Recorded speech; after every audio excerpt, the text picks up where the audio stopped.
God is good. And all the time. God is good. Voilà. Soyez encore une fois de plus le bienvenu ce matin à Pont-de-Grâce. C'est un bonheur, un plaisir de vous savoir présent et de partager ces moments d'adoration ensemble avec vous, avec chacun de vous. Merci à tous nos amis, nos frères et sœurs qui sont sur la toile en train de nous suivre en live ou en différé. Vous êtes également les bienvenus. Je retourne à cette série importante. Nous l'avons interrompue à cause du séminaire que nous avions clôturé le dimanche dernier. Notre série sur la famille, l'importance et le rôle de la famille dans la reconstruction d'une nation en crise. Un sujet passionnant, un sujet qui est tellement applicable à notre réalité à laquelle nous sommes confrontés maintenant qu'il y a de quoi traîner encore les pieds sur cette série. Parce que le besoin de cet enseignement n'est plus à démontrer. Le besoin est criant, il est fort. Nous avons besoin de rebâtir cette grande nation et ceci ne peut pas se faire sans recourir à la cellule de base, c'est-à-dire à la famille, car la nation tout entière est constituée des familles que Dieu a mises ensemble, et ainsi on ne peut pas conduire une nation comme celle-ci à son épanouissement ou son développement sans tenir compte des valeurs familiales, les valeurs de famille. C'est très important. Chacun de nous sort d'une famille. Nous ne sortons pas des arbres, nous sortons des parents par qui nous sommes venus dans ce monde et par qui nous avons reçu le nécessaire et le fondamentaux de la vie, en termes de valeurs, en termes de ressources qui nous ont forgés, qui nous ont taillés, qui nous ont donné de la direction dans la vie. Et ça, c'est quelque chose de très important. Et c'est d'autant plus important parce que non seulement que nous avons reçu toutes ces choses de nos familles respectives et que nous devons être reconnaissants, mais parce que ceci crée aussi un devoir pour chacun de nous, un devoir de pérenniser la famille, un devoir de continuer la famille, un devoir de bâtir la famille. Et si chacun pouvait se concentrer sur cette responsabilité, sur cet appel, qui du reste est divin, nous l'avons vu dans le texte biblique. Au travers de cette série, nous l'avons vu ensemble et compris que Dieu qui a créé les cieux et la terre, lui qui voulait en fait remplir toute la terre des êtres humains, c'est-à-dire des êtres créés à son image, à sa ressemblance, ce qui veut dire qu'il voulait remplir la terre de toute sa gloire, il va procéder de la manière la plus basique, la plus fondamentale. Il commence avec deux individus, un couple, un homme et une femme, il les met ensemble et il les responsabilise. Et aujourd'hui, dans un certain sens, nous vivons les conséquences d'une mégestion, d'une grande responsabilité qui avait été placée entre les mains d'un couple. Et gloire soit rendue à Dieu de ce qu'en vue de la rédemption, c'est-à-dire de la restauration de ce qui avait été dévié par l'homme et la femme, par le fait de leur désobéissance et leur résistance vis-à-vis de Dieu, Dieu, par l'œuvre de la rédemption, il va commencer avec une autre famille. C'est l'Église. Donc Dieu est passionné de la famille. Et l'Église, c'est cette famille-là que Dieu rebâtit avec ses propres mains. Par Jésus-Christ, son Fils, le nouvel homme, le nouvel Adam, parce que le premier avait échoué, avait failli à sa mission, il envoie un second. Le second est le meilleur, le parfait, Jésus, le Fils de Dieu. Et quand il vient, il prend l'engagement. Il dit, tu es Pierre, sur cette pierre, je bâtirai mon église. Et les portes de ces jours de mort ne prévaudront point contre elle. Il va bâtir la famille, il va rebâtir pour restaurer les plans de Dieu sur base d'une famille qu'on appelons Église. Et cette Église a la responsabilité d'être la lumière du monde, les sels de la terre. La lumière pour éclairer, influencer dans la direction des plans de Dieu et donc de la volonté de Dieu, mais aussi comme celle, enfin, de ralentir la putréfaction, la pourriture, qui de plus en plus nous accable autour de nous, au travers des mœurs, au travers des habitudes, des traditions, des politiques, de cultures qui sont autour de nous. Dieu veut le faire par l'Église. Et par l'Église, il voudrait révéler non seulement à cette humanité, mais aussi à l'univers spirituel, aux dominations, principautés, la sagesse infiniment variée de Dieu. C'est par la famille. Et si nous voulons reconstruire, rebâtir une nation comme celle-ci, nous avons besoin de repartir par la famille. Et c'est comme ça que Dieu fait toujours.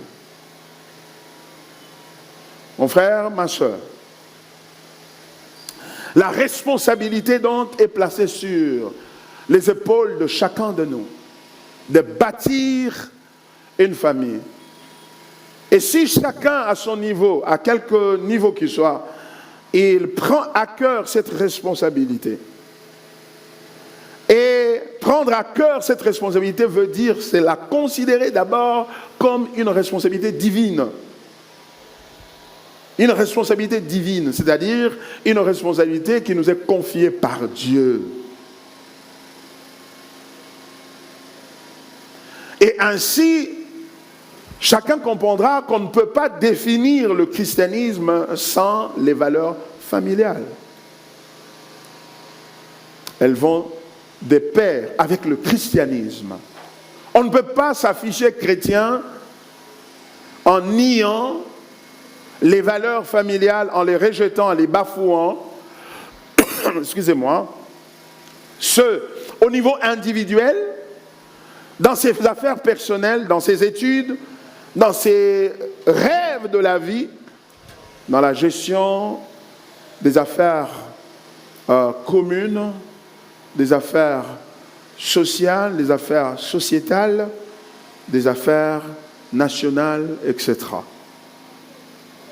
C'est très important. Seuls les hommes de famille et les femmes de famille, imprégnés des valeurs de famille, peuvent bâtir quelque chose de durable dans la vie.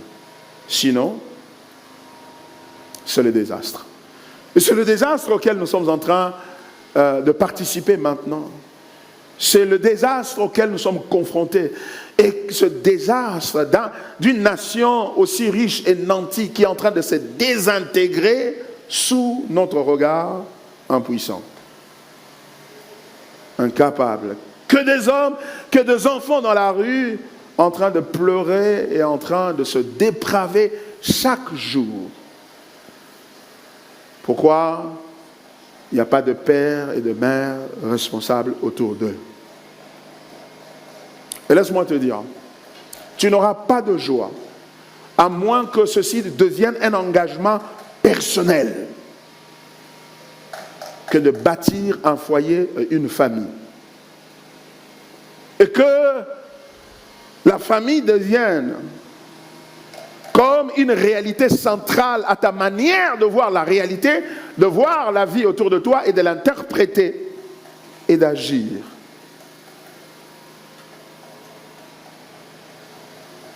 Mais qu'est-ce qui fait que les choses ne se traduisent pas pour nous, dans notre société aujourd'hui, dans notre nation, par cette prospérité qu'on nous a tant vantée. On dit, si tu donnes l'argent, Dieu va te bénir. Si tu pries beaucoup, Dieu va te bénir. Si tu fais de tels sacrifices, Dieu va se manifester en toi. Si tu aides autant de gens, Dieu va se souvenir de toi. Et vous remarquez dans tous ces exemples, il y a une constante, c'est le moi. C'est le moi. Et c'est ça la catastrophe qu'il y a eu dans notre manière de voir le christianisme et donc de voir le bonheur. C'est lorsque nous nous plaçons nous-mêmes seuls au centre de ce bonheur. On devient donc égocentrique. Et cet égocentrisme-là fait que, au lieu de la prospérité, c'est la misère à laquelle nous sommes confrontés. Et curieusement, avec beaucoup de prières et beaucoup de versions de la Bible et beaucoup de séminaires, de conférences, etc. Et avec tous les politiciens, quasiment tous les politiciens, disons-le peut-être comme ça, assis à côté de nous, en train de prier Dieu aussi avec nous, incapables de gérer la circulation routière, incapables de gérer les eaux de pluie.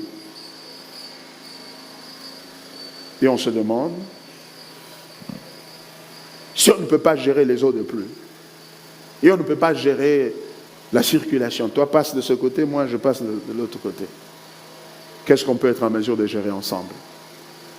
Regarde. Alors comment s'y prendre? Allons-nous verser dans le désespoir et dire finalement, il n'y a rien à faire, on a tout fait?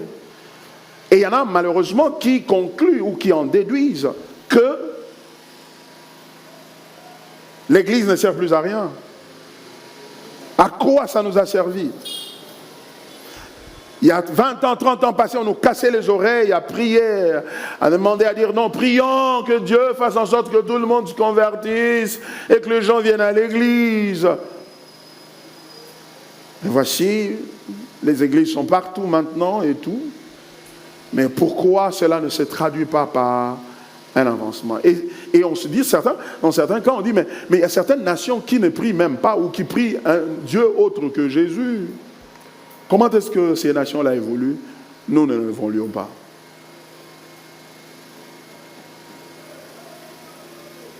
L'égocentrisme, se croire au centre du monde,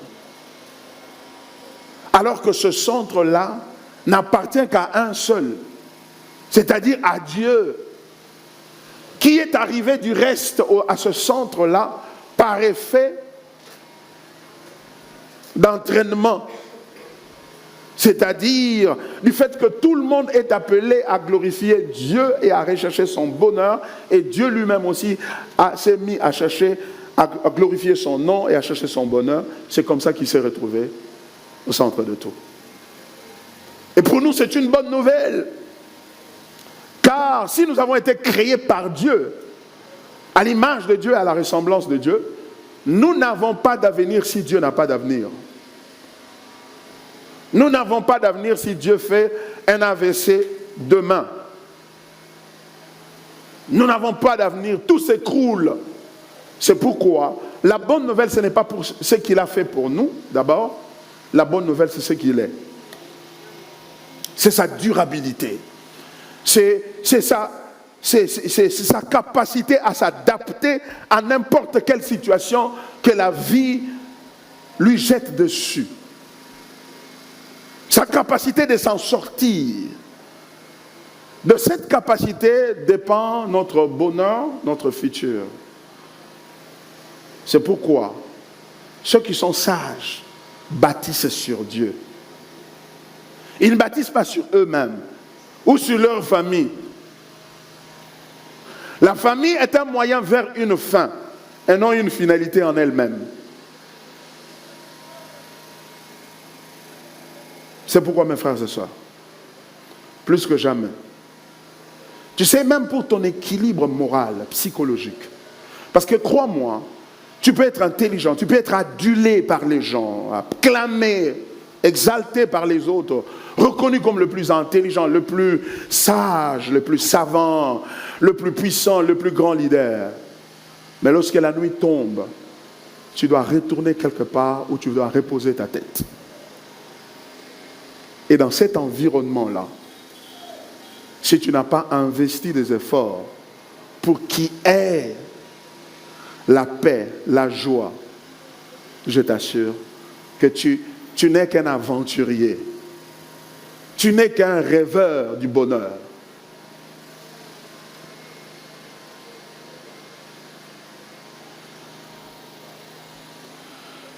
I know, Amen. Je sais. Quand on était petit enfant, je me rappelle encore quand j'étais tout petit, traversais de moments difficiles. Je rêvais, je me disais, comment je vais grandir, hein? Je vais m'acheter mon pain moi-même, en tout cas un gros pain.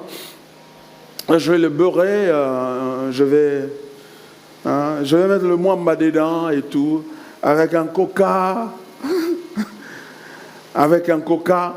et je vais manger ça seul de bout en bout. Le rêve d'enfant que j'avais, je pense peut-être que j'avais 8 ans, 9 ans, 10 ans peut-être encore. Et je me rappelle à un moment donné, il y a eu guerre ici au Congo, juste après l'entrée de l'AFDEL et tout. Et nous avons traversé un moment où il n'y avait pas d'électricité. Bon, je sais que c'est devenu courant aujourd'hui, hein. C'est devenu courant de ne pas avoir le courant. Mais à l'époque, c'était encore assez anormal. Et le courant, il n'y avait pas d'électricité, la chute d'Inga, je ne sais pas moi, s'est reprise d'assaut par des rebelles ou des mécontents, etc. Vous connaissez l'histoire, allez visiter les annales de l'histoire du Congo. Et je commençais à rêver, je dis, lorsque le courant va revenir, on doit me préparer vraiment un plat. Et j'ai entendu un jeune homme, j'ai entendu un jeune homme en train de dire, non loin de là où j'habitais, qui dit, en tout cas, si le courant revient, on va me faire un plat de riz avec les haricots et avec un Thompson couché dessus, et je vais le manger à satiété. Vous savez, lorsqu'on est sous pression, on est sous stress, on a l'impression que la seule chose qu'il faudrait d'abord sauver, c'est d'abord soi-même. C'est d'abord soi-même. Et on commence à développer beaucoup de pensées au sujet de soi-même. Et si on ne fait pas attention, on risque de continuer à réfléchir comme ça dans la vie. Parce qu'en fait, la vie, c'est une pression après une autre. Cette pression se termine, une autre vient. Celle-ci termine, une autre vient. Et tu risques d'entrer dans un cycle où tu ne penses qu'à toi-même. Et vivre une vie qui a pour but que de penser à soi-même, c'est le secret par excellence de l'échec et de la destruction. Allons dans les Écritures, on va voir ça. Genèse chapitre 45. Nous retournons à la fameuse histoire de Joseph. Je ne l'avais pas terminé la fois dernière lorsque je prêchais. Je voudrais terminer aujourd'hui par la grâce de Dieu. À partir du chapitre 1er, Genèse 45, à partir du verset 1er. Joseph ne pouvait plus se contenir devant tous ceux qui l'entouraient. Il s'écria, faites sortir tout le monde. Et il ne resta personne avec Joseph quand il se fit connaître à ses frères. Il éleva la voix en pleurant. Les Égyptiens l'entendirent et la maison de Pharaon l'entendit. Joseph dit à ses frères, je suis Joseph. Mon père vit-il encore? Mais ses frères ne purent lui répondre, car ils étaient troublés en sa présence. Joseph dit à ses frères, approchez-vous de moi. Et ils s'approchèrent. Il dit, je suis Joseph, votre frère, que vous avez vendu pour être mené en Égypte. Maintenant, ne vous affligez pas et ne soyez pas fâchés de m'avoir vendu pour être conduit ici, car c'est pour vous sauver la vie que Dieu m'a envoyé devant vous. Voilà 2 ans que la famine est dans le pays et pendant 5 années encore, il n'y aura ni labour ni moisson. Dieu m'a envoyé devant vous pour vous faire subsister dans le pays et pour vous faire vivre par une grande délivrance. Ce n'est donc pas vous qui m'avez envoyé ici, mais c'est Dieu. Il m'a établi père de Pharaon, maître de toute sa maison et gouverneur de tout le pays d'Égypte. Hâtez-vous de monter auprès de mon père et vous lui direz, ainsi a parlé ton fils Joseph. Dieu m'a établi Seigneur de toute l'Égypte, descends vers moi, ne tarde pas. Tu habiteras dans le pays de Goshen et tu seras près de moi. Toi, tes fils et les fils de tes fils, tes brebis et tes bœufs et tout ce qui est à toi. C'est la parole du Seigneur. Voyez-vous? Une histoire passionnante depuis que nous en sommes en train de parcourir et étudier ensemble depuis un bon bout de temps et sous cette thématique, l'importance et le rôle de la famille dans la reconstruction d'une nation en crise. La fois passée, métaphoriquement, c'est-à-dire de façon imagée, je vous ai invité à monter dans une sorte d'hélicoptère imaginaire et nous sommes allés en hauteur et nous avons commencé à regarder le texte du haut vers le bas et comment les événements s'est succédé.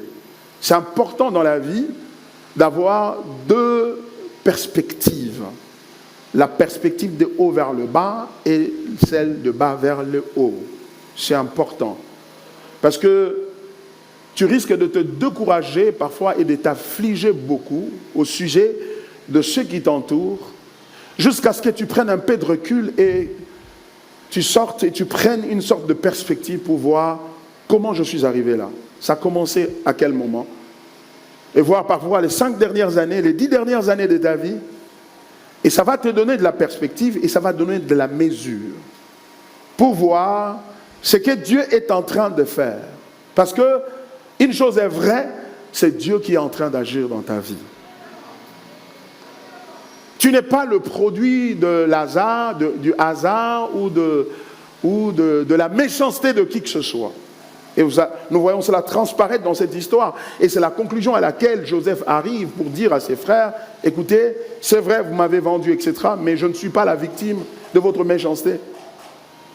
Je ne suis pas le produit de votre méchanceté. D'ailleurs, votre méchanceté m'a permis d'arriver jusqu'ici pour vous sauver la vie.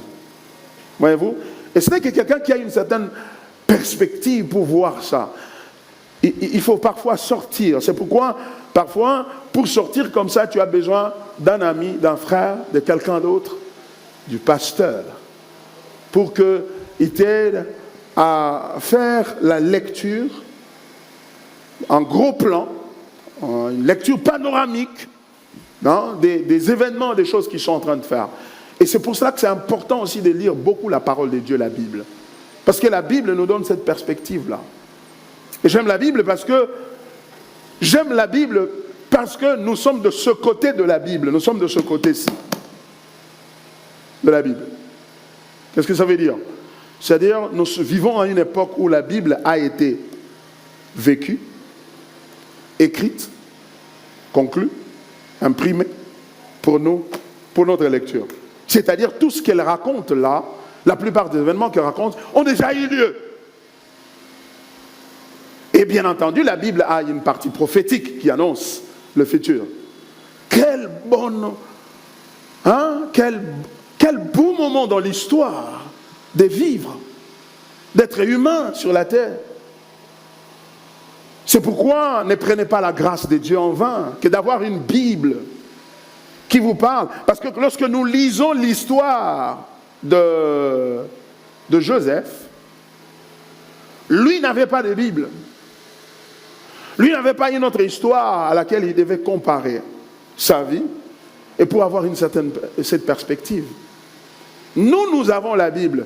C'est pourquoi tu n'as pas raison de ne pas lire la Bible. Nous ne lisons pas la Bible seulement pour tirer des choses à faire. C'est pourquoi certaines personnes sont devenues aujourd'hui un peu dépravées. Enfin, les hommes ont toujours été dépravés, hein, y compris moi-même, n'eût été la grâce de Dieu. Parce qu'ils veulent des choses pratiques.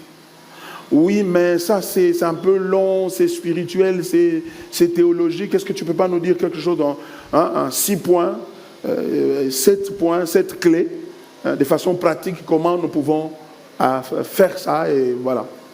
Ils ne veulent pas la réflexion. Ils ne veulent pas la réflexion.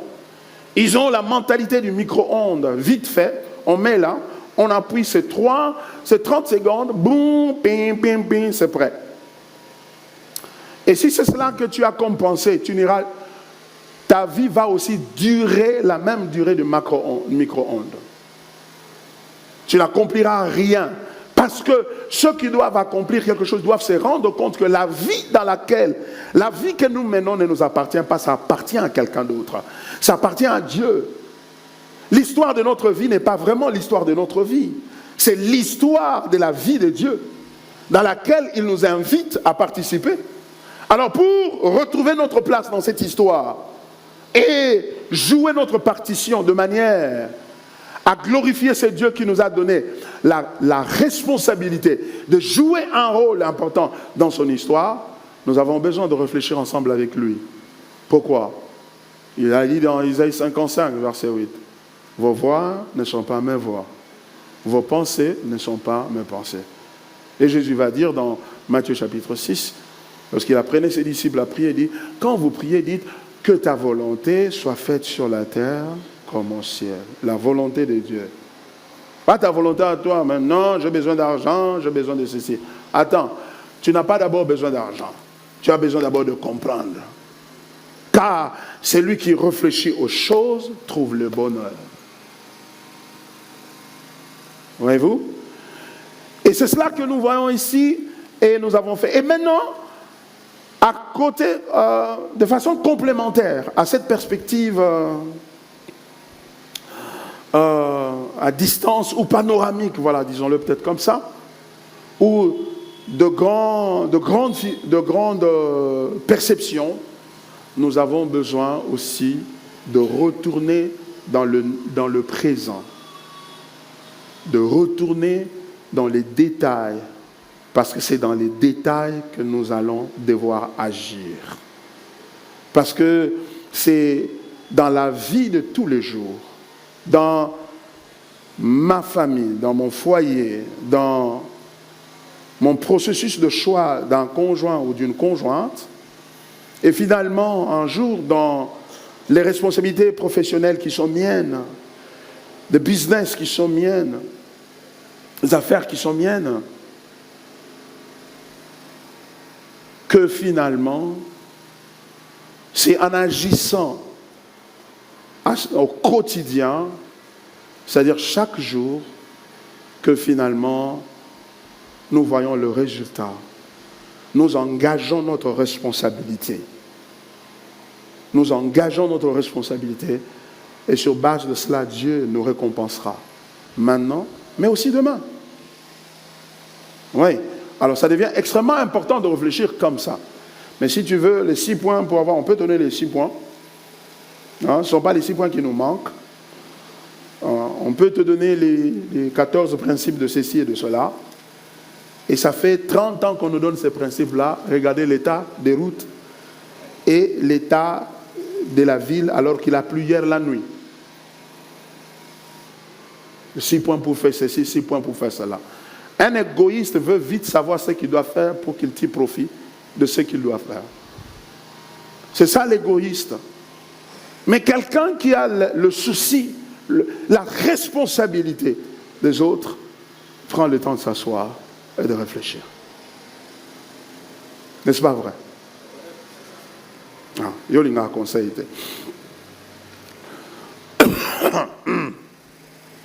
Alors, ici, nous avons parlé de Joseph donc à ce stade-là, comment on a vu Dieu qui va l'utiliser pour sortir Israël de Canaan, parce que ce n'était pas encore le moment pour eux de rester dans Canaan et de posséder le pays, et les amener en Égypte, de l'Égypte, le faire grandir comme une nation,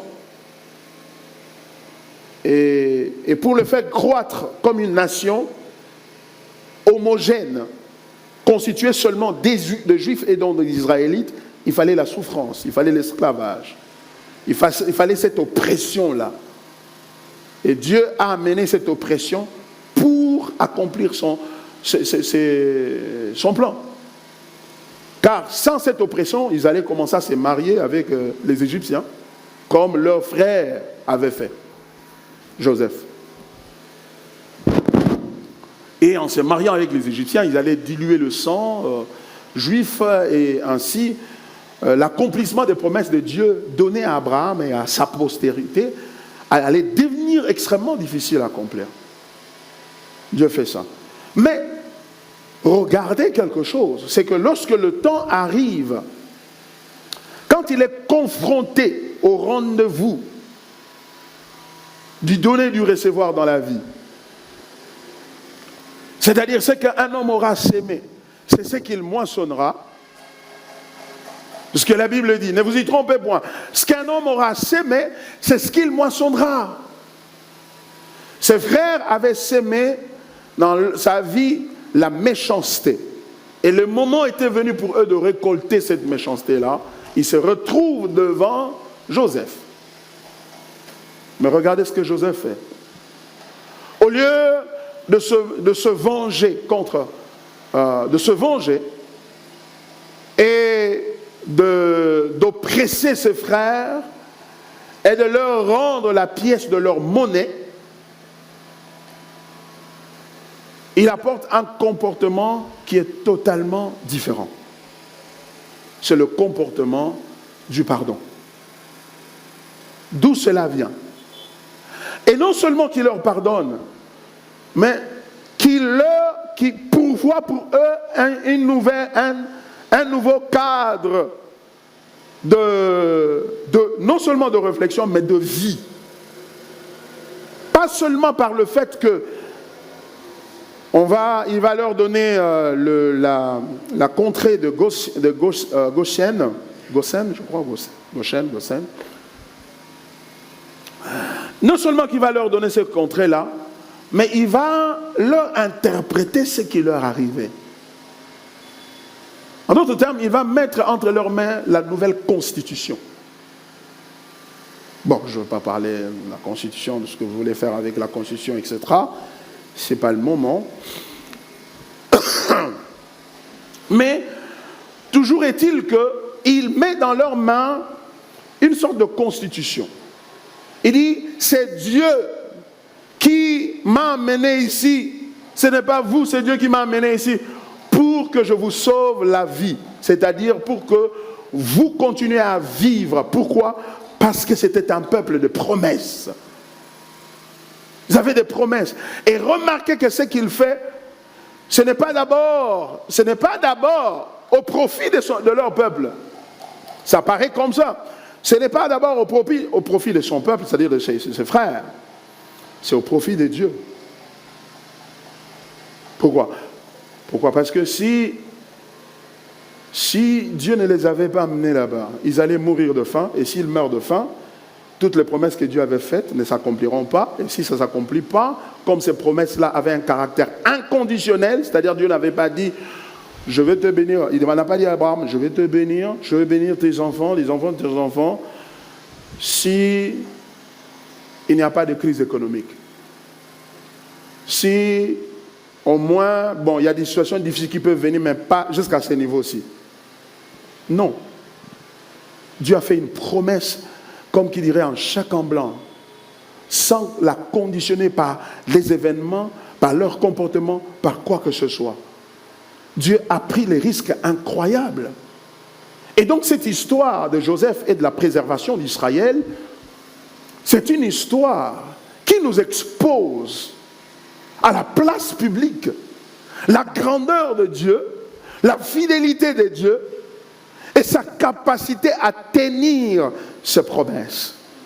Et ainsi, le soubassement de l'évangile ne se trouve pas dans le Nouveau Testament, ça se trouve dans l'Ancien Testament où Dieu est en train de révéler au travers d'Israël ce qu'il est.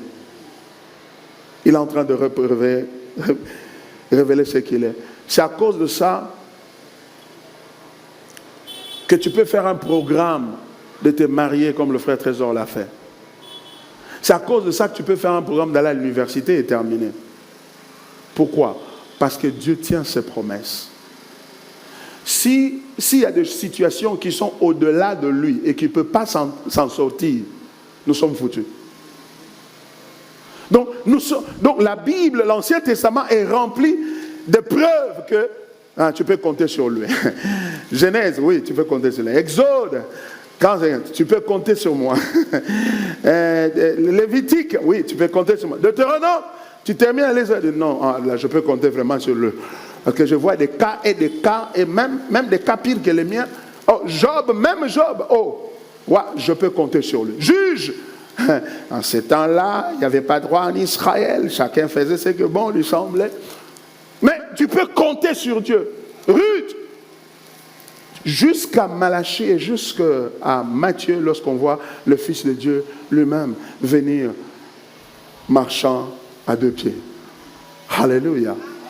Un Dieu qui nous a préparés à l'évangile, à faire confiance à lui, à nous appuyer sur lui. Ne te fatigue pas de la vie. Il y a quelqu'un qui a été là et qui a terminé, et qui a été encore là, il a terminé. Il a été encore là, il a terminé. C'est-à-dire, il a fait dans Abraham, il a terminé avec lui. Isaac est venu, il a fait avec lui, il a terminé avec lui. Jacob est venu, il a fait avec lui, il a terminé. Joseph est venu. Il y a des cas et des cas. Même Ruth, je parle que des hommes. Oui, les femmes. Naomi, Dieu était avec elle. Donc tu peux faire confiance à Dieu. Tu peux venir ce matin et dire, je suis confronté à des difficultés. Je suis confronté à des incertitudes. J'ai pris certaines décisions. Je pensais que les choses allaient marcher comme je l'avais envisagé. Mais les choses ont tourné différemment. Ne t'agite pas. Que ton cœur ne se trouble pas. J'aime beaucoup ce passage de Ésaïe, Ésaïe 30, verset 15. Écoutez ce que le texte biblique dit. Car ainsi a parlé le Seigneur, l'Éternel, le Saint d'Israël. C'est dans la tranquillité et le repos que sera votre salut. C'est dans le calme et la confiance que sera votre force. Dans le calme et la confiance, pas dans l'agitation. Prie aussi de manière à manifester le calme et la confiance et non l'agitation. Ne prie pas de façon agitée, car ce n'est pas à coup de beaucoup de prières que vous allez vous tirer de cette affaire. Non, c'est à prix de beaucoup de prières, de confiance et de calme dans le Seigneur. Et comment cela va venir? C'est pourquoi il faut lire la Bible. Mais pourquoi tu as arrêté de lire la Bible?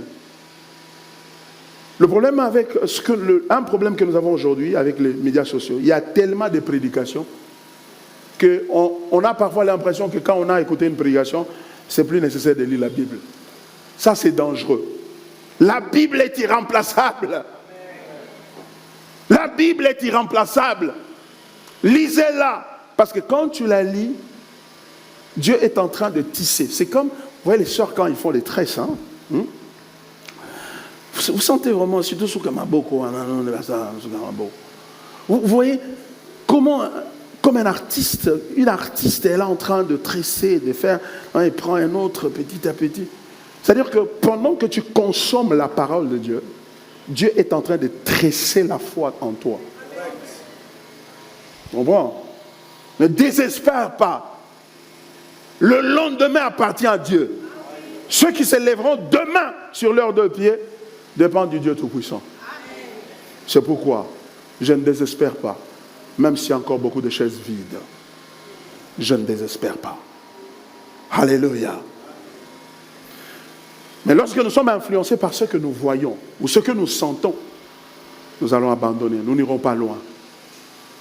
Et Dieu nous met à l'épreuve pour voir jusqu'où nous pouvons aller avec lui. Jusqu'où nous pouvons prendre des risques pour lui et pour sa gloire.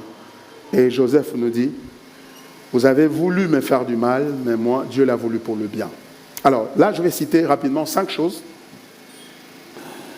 qui vont nous permettre de mieux comprendre comment Dieu travaille dans cette famille d'Israël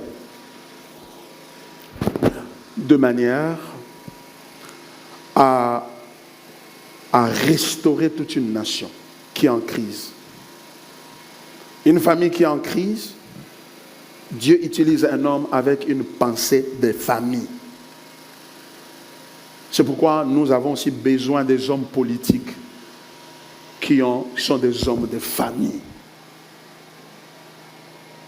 Pas des hommes qui avaient engrossé ici et ça et là, finalement, bon, voilà, ils vont faire une famille. Non. Des hommes qui ont un sens de famille. Parce qu'une nation comme celle-ci doit être dirigée par des hommes épris de sens de famille. Et qui se lèvent un bon matin, ils pensent en père. Et si j'étais ce papa-là à Tchangou, ou un peu plus au fond de Mayombe, ou de Kassai, ou de l'Équateur, et qui se devant sa femme et ses enfants, il n'a pas de quoi leur nourrir. Comment je me sentirais? Quand on réfléchit comme ça, alors qu'on se retrouve dans les règnes du pouvoir, dans les commandements du pouvoir, ça influence notre manière de prendre des décisions. Mais lorsqu'on est auto-centré, et on ne pense qu'à ses petits frères, à ses petites sœurs, à sa mère, à son père, et ça s'arrête là, on n'est pas digne de briguer des responsabilités ou de postuler aux responsabilités importantes. C'est malheureux qu'aujourd'hui, on a vu que dans notre nation, il y a eu des élections récemment et pour une législature de 500 personnes, il y a eu plus de 10 000 candidats qui voulaient devenir parlementaires. Et tu n'as pas besoin d'être licencié en sociologie ou en psychologie pour comprendre ce genre de comportement. Que ça n'a rien à voir avec le devenir du pays. C'est la recherche de l'intérêt personnel. L'intérêt personnel. Et parfois c'est malheureux, c'est parce que ces fameux candidats sont dans l'église. Et sont des frères avec qui on a prié, on a lu la Bible ensemble pendant longtemps. Mais malgré leur présence à l'église, ils ont toujours des ambitions personnelles. Mais d'où cela? D'où est-ce que ça vient? C'est la chair, c'est la prédication qui se donne du haut de la chair, qui est problématique. Encourager, you can make it. Yes, you can. Tu peux y arriver. Mais cet homme ici est en train de réfléchir en termes de nous. C'est Dieu qui m'a envoyé ici pour vous sauver la vie afin que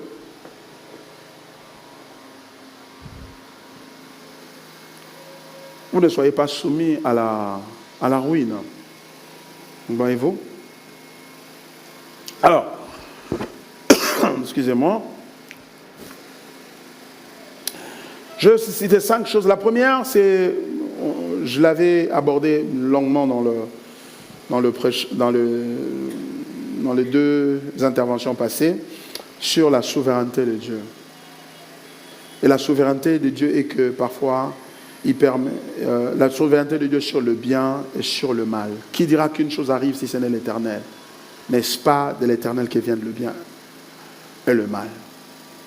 Lamentation chapitre 3, 37 à 38. Vous pouvez lire Deutéronome 32, 39, Daniel 4, 35, Proverbe 16, 4, 1 Samuel 2, 6, 8. Amos 3, 6, 1 Chronique 29, 11, 22, Psaume 115, verset 3. Ce sont là quelques textes qui parlent de la souveraineté de Dieu. Pourquoi c'est important? C'est de ça. La souveraineté de Dieu pour nous veut dire que notre Père qui nous aime, notre Père qui nous porte, est celui qui est en train de gérer le monde. Si celui qui est en train de gérer le monde est notre Père, nous pouvons avoir confiance en lui, même devant des situations extrêmement difficiles, et avoir le calme, et avoir la paix, et chanter encore. Tu peux encore chanter. Tu peux encore chanter. Ça fait longtemps que tu ne chantes plus, hein? Maintenant, quand tu es sous la douche, tu réfléchis beaucoup. Tu ne chantes plus comme c'était avant. Il y a certaines personnes, quand ils sont dans la salle de bain, on entend tous les anciens succès de l'église. Hein? Ils chantaient. Mais maintenant, il y a un calme total. On ne chante plus. Pourquoi? Parce qu'on réfléchit beaucoup. Qui est-ce qui, par ses inquiétudes, peut ajouter une seule coudée à la longueur de sa vie? Tu ne pourras pas. Aie une chanson, chante. Chante. Pourquoi? Parce que le chant, c'est une déclaration de ce que tu es en train de dire. Et tu mets ton âme dans une atmosphère de ce que tu es en train de dire. Parce qu'il y a des choses qui ne changeront pas jusqu'à ce que le temps passe. Et pendant que le temps passe, il faut que tu saches aussi faire passer le temps. Chante. Loue le Seigneur. Viens à l'église. Sers le Seigneur. Fais les choses de Dieu. Ne sois pas là en train de voir comment ça va changer. Comme tu ne sais pas comment les os se forment dans le sein d'une femme enceinte, tu ne connais pas non plus l'œuvre de Dieu qui fait tout. Tu ne peux pas voir une femme enceinte là en train de rester dans son ventre, je vais voir comment ce bébé est en train de grandir. Non. Va manger, va faire, le bébé va grandir. Et quand le temps viendra, le bébé sortira. N'est-ce pas vrai? Ah, c'est pourquoi Maman Brent vient de nous avoir donné un beau bébé garçon. Alléluia. L'église est en train de grandir. Voyez-vous? Donc il y a des choses les choses que tu ne peux pas changer. Arrête de pleurer, arrête de dire. Attends. Attends. Et apprends à attendre. Et il ne faut pas être, oh non, moi je n'avais pas prévu ça comme ça. Qui es-tu? Hosanna. Nzamba likolo, aosa makamalingi na se. Quelle prière, ozo kokate quelle prière. Pasteur na kokate. Kota prière. Kota prière. Prière et dozaka ba elan wana ba biloko wana. La prière fait que, ces élans d'inquiétude puissent être tempérés. Entre dans la prière. Bon, na koti prière, kas na koti. Kota. Elle va prier. Tu entends prier. Même dans la prière, là, qu'est-ce que je vais dire? Ah, lis les psaumes. Lis les psaumes dans la prière. Tu lis les psaumes, tu pries. Tu lis les psaumes, tu pries. Ah, mais là, je vais devenir comme un magicien qui lit les psaumes. Non, toi, tu n'es pas magicien. Tu as Jésus en toi. Et ça, c'est la parole de ton Seigneur. Lis-la. Et le Saint-Esprit va s'en mêler. Il va te donner du goût. Il va te donner du plaisir dans la parole de Dieu. Voilà. Bendana, repli stratégique, et cherche la présence de Dieu. Et c'est comme ça que Dieu a travaillé avec Joseph. Avant qu'il en arrive là, on vient l'accuser, bon, il se retrouve en prison. Mais en prison, il commence à servir Dieu. Il commence à interpréter des songes. La Bible dit, tout ce que tu trouves à faire avec ta main, fais-le. Quand tu ne sais pas. Ce qui réussira, si l'un ou l'autre sont également bons, tu ne sais pas, fais-le. Fais ce que tu peux faire. Ne pleure pas. Ne deviens pas politicien des circonstances. Et commence à critiquer les politiciens. Parce que si on te met là, tu vas faire pire que eux. Tu vas faire pire que eux. Pourquoi? Parce que tu n'es pas encore préparé. L'impréparation conduit à la ruine. Voilà, ça c'était la première chose. Je ne vais pas trop m'attarder là-dessus. La deuxième chose, la conscience d'être un instrument entre les mains de Dieu pour l'accomplissement de ses plans. Et la conscience que tu es un instrument de Dieu. C'est vrai, toi tu avais planifié les choses d'une certaine manière, je vais faire ça comme ça, quand je vais faire ça, je vais faire ça. Mais quand les choses commencent à tourner autrement, rappelle-toi que ta vie ne t'appartient pas. Quelqu'un a dû s'asseoir et a pris l'initiative. Pour que je fasse ça, j'ai besoin de quelqu'un. Où est-ce qu'il est? Et il a trouvé ton père et ta mère et il t'a amené ensemble. Il les a amenés ensemble et c'est comme ça que tu es venu. Donc en réalité, ta vie est d'abord l'idée de Dieu avant d'être ta vie. C'est pourquoi lorsque nous repentons de nos péchés, nous donnons nos vies à Christ. Entre guillemets. Disons-le comme ça, nous nous repentons et nous donnons nos vies à Christ. Et l'apôtre Paul dit, j'ai été crucifié avec Christ, si je vis, ce n'est plus moi qui vis, c'est Christ qui vit en moi. Donc, il est en train de vivre sa vie en moi. Et puisqu'il vit sa vie en toi, toi tu voulais aller à Paris, il ne veut pas que tu ailles à Paris, il veut que tu restes ici. Et tu rates tout ce qui s'est fait à Paris maintenant. Ce qui va se passer, c'est quoi? C'est qu'à la fin du monde, il va te restaurer ton Paris. Il va faire en sorte que tu aies des plaisirs tels que, ah, ça c'est plus que Paris. Hey, c'est ce qu'il voulait te dire. Il fallait attendre. Ça c'est plus qu'Amérique. J'ai joué la loterie 80 fois. Je n'ai pas réussi. Ok, d'accord. Tu n'as pas réussi. D'accord. Dieu sait pourquoi. Ton nom n'est pas sorti. Les autres sont sortis, ils ne savent même pas parler l'anglais, etc. Ils sont partis, laissez-les partir. Ok? Tu as raté cette affaire-là juteuse. Oh mon Dieu, si j'avais décroché ce marché-là, si j'avais... Non. Sois conscient que tu es un instrument entre les mains de Dieu. Ce n'est pas vous qui m'avez amené ici. C'est Dieu qui m'a amené ici. Ça, c'est quelqu'un qui est conscient. Il n'est pas en train de dire des choses pour plaire la galerie, pour amuser la galerie. Non. Il est conscient de cette réalité-là. Alors, si tu es conscient que tu es un instrument de Dieu, alors tu vas te rappeler que tu vis pour les autres. Parce que c'est pour les autres que Dieu t'a amené. Dieu voulait faire quelque chose dans la vie des autres. Alors, avec qui je vais faire?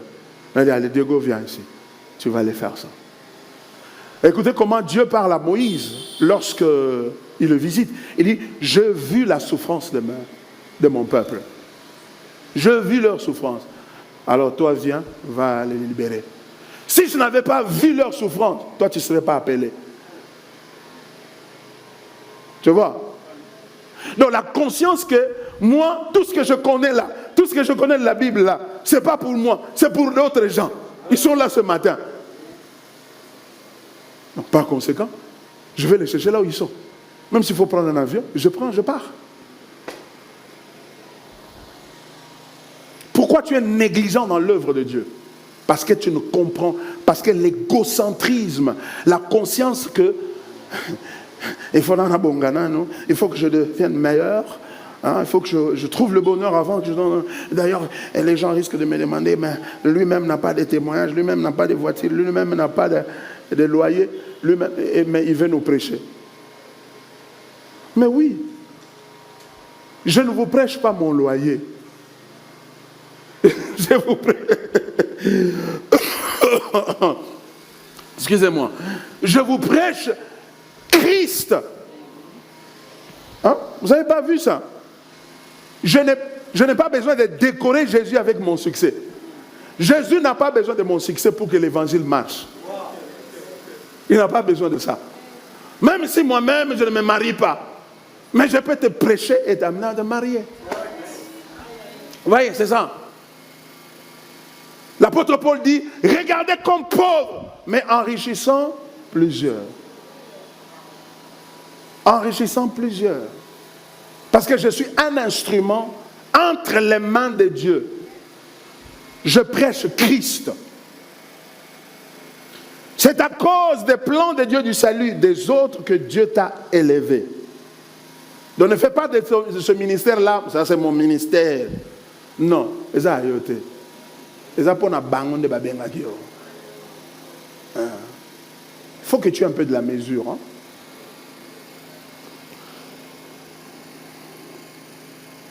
Troisièmement, je dois aller vite parce que la cause du temps. Troisièmement, la bénédiction n'est pas l'accumulation pour soi-même, mais l'accumulation pour les autres. La bénédiction n'est pas une accumulation pour soi-même. Joseph nous le montre, il dit, c'est Dieu qui m'a envoyé ici pour vous sauver la vie. Pour vous, pas pour moi.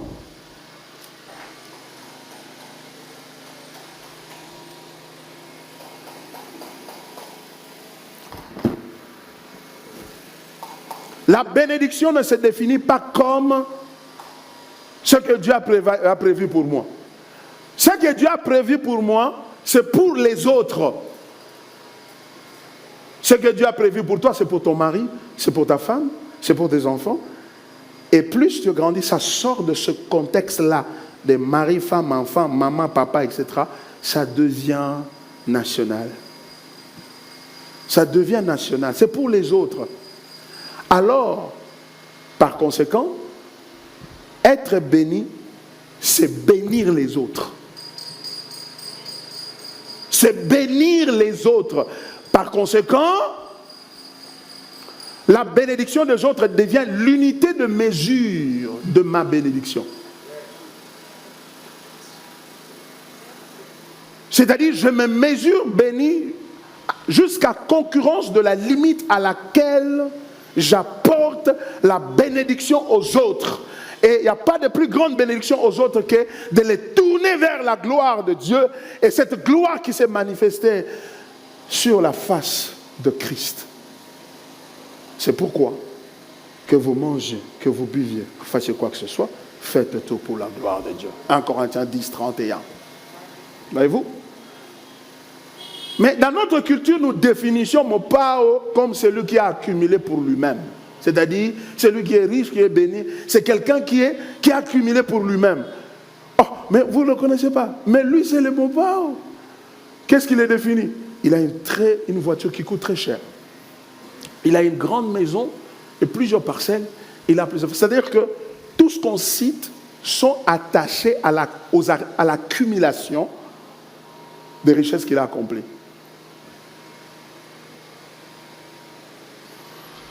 Cette semaine, beaucoup de gens ont été surpris d'apprendre que Donald Trump est devenu président des États-Unis.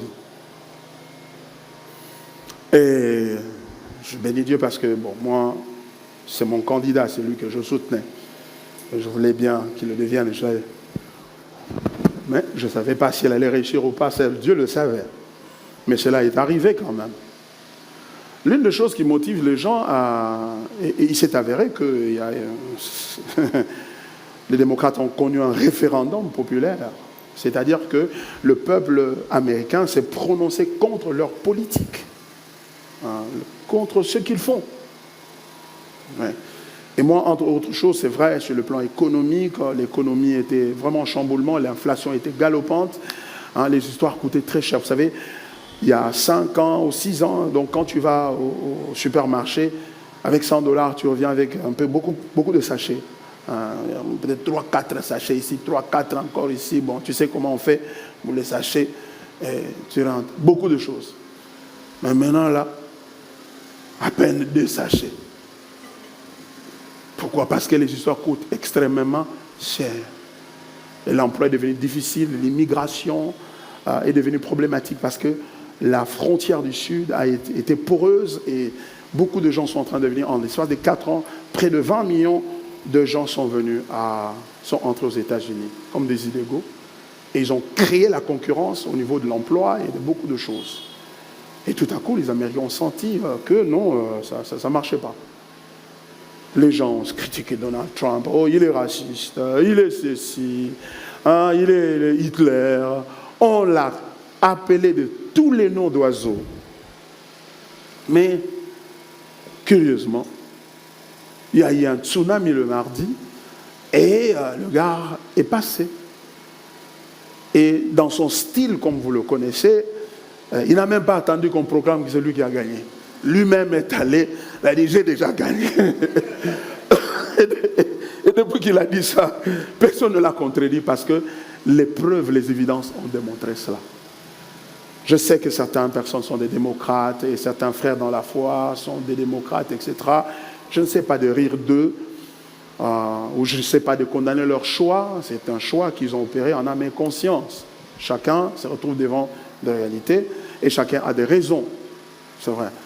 Donald Trump, ce n'est pas le petit frère de Jésus, mais c'est un homme comme tout autre homme. Il a des faiblesses, mais il a aussi des qualités. Et entre autres qualités, c'est que pendant tout son premier mandat, il avait refusé son salaire. Il a pris le salaire, il l'a donné au gouvernement. Il a travaillé sans salaire. Donc c'est quelqu'un qui a beaucoup d'argent et qui n'est pas mu par l'argent, mais quelque part aussi mu par son orgueil de vouloir accomplir de grandes choses, etc. Oui.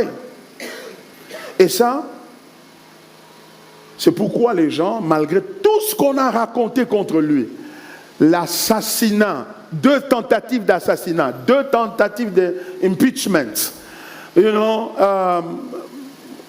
beaucoup de choses. Mais le gars a réussi à retourner parce que Dieu le voulait bien là. Nous avons besoin des hommes d'État, des hommes publics qui ont un sens de dévouement pour les autres. Cet homme-là a ça. Il a ça. Il a beaucoup de défauts, mais il a ce sens-là de dévouement pour les autres, pour se battre pour la condition des autres.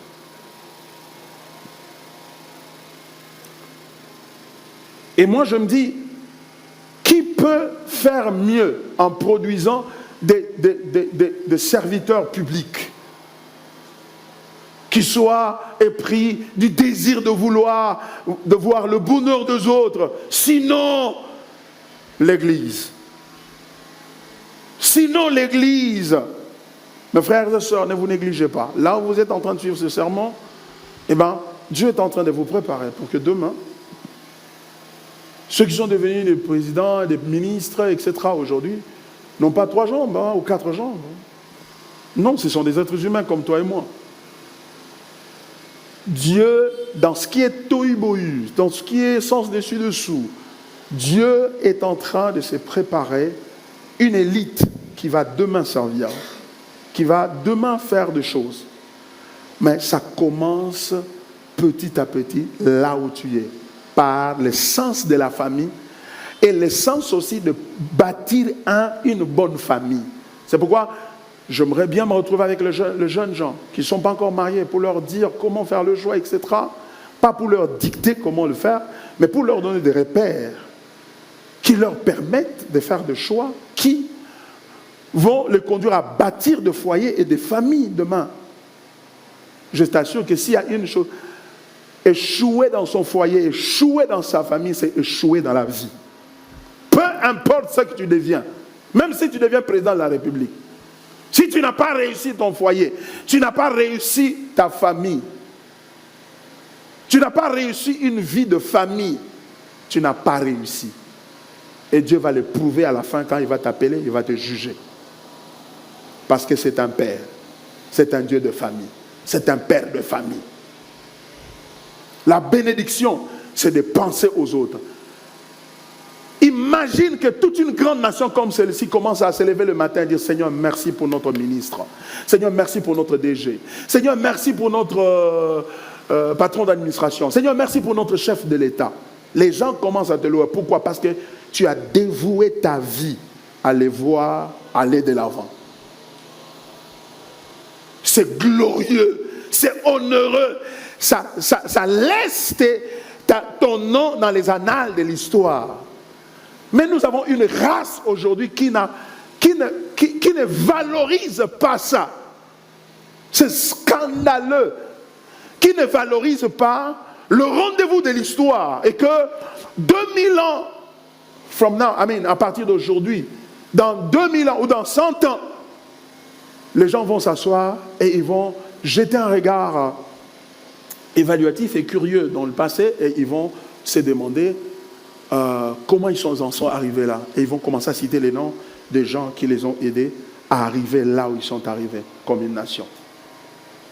Vous savez, si tu es béni, hein, si tu reçois la bénédiction, tu reçois ta voiture, tu reçois un bon travail, un mariage, tu reçois un enfant ou des enfants, je ne sais pas moi, les visas et tout ça. Tu es béni, voilà. C'est ce que nous appelons bénédiction ici. C'est essentiellement matériel.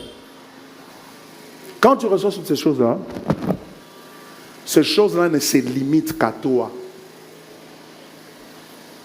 C'est quand ces choses-là quittent tes mains et atterrissent dans la vie des autres que ça commence à avoir un effet exponentiel sur les autres et qui va avoir même un effet sur Dieu. Pourquoi? Jésus dit, je leur dirai en ce jour-là, j'étais malade, vous m'avez visité. J'étais prisonnier, vous m'avez visité. J'avais faim, vous m'avez donné à manger. J'avais soif, vous m'avez donné à boire. Elle m'a dit, mais Seigneur, quand est-ce que nous t'avons donné ces choses-là, nous avons fait tout ça? Il dit, non, mais quand vous l'avez fait pour le prochain, c'est pour moi que vous l'avez fait. Jésus ne te verra pas, il va me dire, non, tu avais soif, tu as bu. Tu avais faim, tu as mangé. Tu étais nu, tu t'as acheté 2 paires de jeans. Non, il ne dira pas ça. Ce que tu fais pour toi-même ne se limite là. Mais ce que nous faisons pour les autres, pour ça s'inscrit dans les livres de vie, dans les livres de souvenirs. Et Dieu se souviendra pour ça. Peu importe ce que tu as comme circonstance. Oh non, mais Seigneur, parce que moi, en fait, j'ai le projet de faire ça. Mais voilà, quand je vois mon salaire actuel, je regarde comment les choses vont aller. Non, Dieu lui-même comprend. Il comprend que tu n'auras rien à la fin. Ça aussi, il comprend. Quand il va récompenser les gens, il comprend aussi que non, tu n'auras pas besoin de ça. Parce que tu te suffis. Dieu voit comment tu luttes pour payer le loyer de cette église. Ce travail que nous sommes en train de faire. Un travail de courageux, un travail de pionnier, un travail apostolique. Apostolique, pas dans le sens que je devienne un apôtre, non. Dans le sens que c'est un travail de pionnier. Ça demande des sacrifices incroyables. Oh, combien je suis reconnaissant pour ceux-là que Dieu est en train d'utiliser. Que Dieu est en train d'utiliser pour nous soutenir dans ce travail que nous sommes en train de faire pour continuer l'œuvre de Dieu. Toute accumulation est une vanité qui trahit la méchanceté du cœur et attire le jugement de Dieu. Toute accumulation pour soi. Car la Bible dit, à quoi servirait-il à un homme de gagner le monde entier et de perdre son âme? Matthieu chapitre 16, verset 26. À quoi servirait-il à un homme d'accumuler, de gagner le monde entier et de perdre son âme? Toute course vers l'enrichissement personnel est un rejet de Dieu ou une rébellion contre Dieu. Car elle trahit ta passion pour les choses de Dieu plutôt que pour Dieu. Ça révèle que ce qui t'amène vraiment vers Dieu, ce sont ces choses à lui, c'est pas lui. Mais ceux-là qui sont passionnés de Dieu veulent prendre le peu qu'ils ont, que Dieu met dans leurs mains, et ils veulent donner pour impacter ce même Dieu-là qui leur a donné. C'est pourquoi j'ai écrit quelque chose ici. N'aime pas les choses de Dieu, car tu n'as pas assez d'amour pour les aimer. Tu n'as pas assez d'espace pour aimer les choses de Dieu. Aime Dieu et tu auras assez d'amour pour aimer les autres. Ainsi, Dieu sera satisfait et il te donnera Christ en qui il y a toutes choses. Car quand tu aimes les choses de Dieu plus que Dieu lui-même, tu deviens idolâtre. Toute accumulation est une vanité comparativement à ce que l'univers regorge. Tout celui qui investit dans les autres investit directement en Dieu. Pourquoi? Parce que celui qui donne aux pauvres prête à Dieu. Celui qui donne aux pauvres prête à Dieu. Quand tu donnes à celui qui est nécessiteux, il ne faut pas suivre ces histoires-là de oh non, et des gens là qui demandent de l'argent, ils sont dans la sorcellerie, si tu leur donnes. Quel niveau de méchanceté? Non, quelqu'un nécessite, qu'il soit dans la sorcellerie ou pas, donne-lui, aide-le. Car en réalité, tu ne lui donnes pas, tu donnes à Dieu. Oh, il va m'envoûter, il ne t'en voudra pas. Il ne t'en voudra pas. Au jugement dernier, toute personne rendra compte au Père des esprits, le Dieu Tout-Puissant.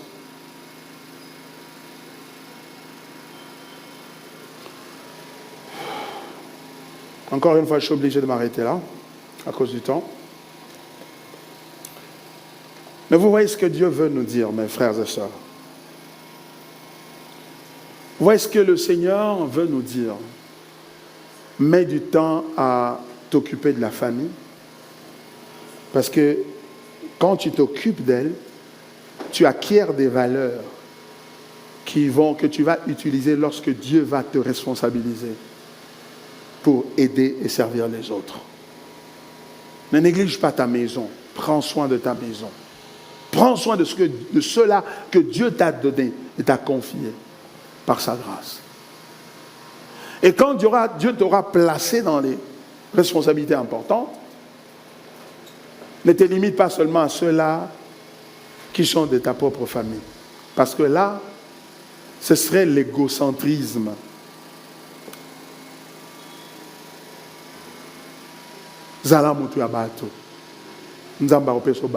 Tu sais, quand Dieu a tant aimé le monde, qu'il a donné l'argent, il a donné quoi? Son Fils. Si Dieu t'aime, il te donne les gens. Il te donne les gens. Il te donne quelqu'un. Il te donne quelqu'un. C'est l'amour de Dieu. Et les gens que Dieu te donne, prends soin d'eux. Aime-les. Tu es serviteur de Dieu, tu es même dans l'église, sers le Seigneur. Fais le travail de Dieu avec empressement, avec un cœur joyeux, avec un cœur dédié. N'attends pas des récompenses, n'attends pas des acclamations des hommes. Les hommes, nous sommes ingrats. Nous sommes notoirement des ingrats, par définition. Mais Dieu n'est pas ingrat. Dieu se souviendra de toi. Ah, mais il n'y a que moi qui donne, il n'y a que moi qui donne. Oui, parce que Dieu t'a donné à toi. Continue à donner. Continue à faire l'œuvre de Dieu. Continue à soutenir les autres. Continue à lancer les autres. Quels sont les jeunes dans lesquels tu es en train d'investir? Sont les autres dans lesquels tu es en train d'investir afin que demain ils deviennent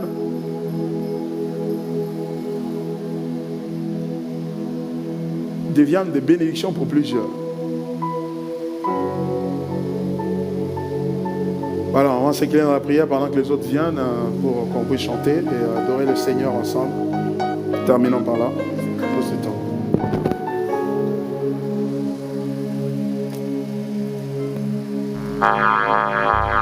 Seigneur, nous voulons te dire merci pour cette prédication. Merci pour ta parole. Aujourd'hui, tu nous as parlé et tu veux que nos vies soient transformées à la lumière de ta parole, Seigneur. Père éternel, ces choses, nous les avons perçues avec notre entendement humain. Mais la capacité de les mettre en pratique nous vient de toi. C'est pourquoi nous prions. Donne-nous la capacité de les mettre en pratique. Aide-nous, nous te prions, Seigneur. Que la gloire te soit rendue. Tu es pour nous un bon berger.